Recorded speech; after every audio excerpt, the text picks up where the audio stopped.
Apat na sibilyan ang sugatan sa naganap na panlulusob umano ng armadong grupo sa bayan ng Tipo-Tipo sa Basilan. Tumagal ng higit 3 oras ang tensyon kaninang umaga kung saan higit 2,000 residente ang napaulat na apektado.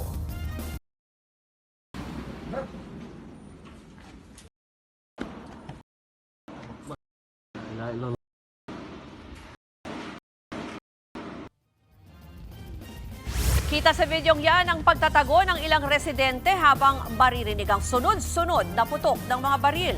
Agad na sinuspinde ang lahat ng klase sa mga paaralan at trabaho sa mga opisina ng gobyerno. Pero bago naman daw mag-alas 11 ng umaga kanina, napahupa na ang tensyon dahil sa napagkasundo ng umanong ceasefire ayon sa gobyerno ng Basilan. Una nang sinabi ng militar na nag-ugat daw sa rido o hidwaan sa pagitan ng dalawang angkan ang nasabing gulo.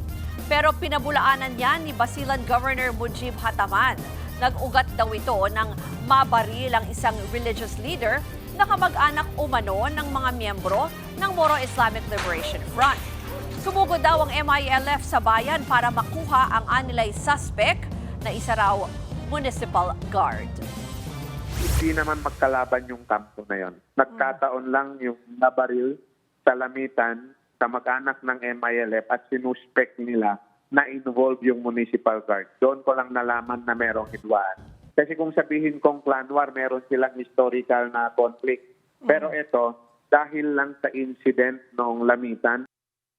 Mga kapatid, Ruth Cabalco, para sa mabilis na pasada ng mga balitang dapat niyong malaman, mag-follow at mag-subscribe sa social media pages ng News 5.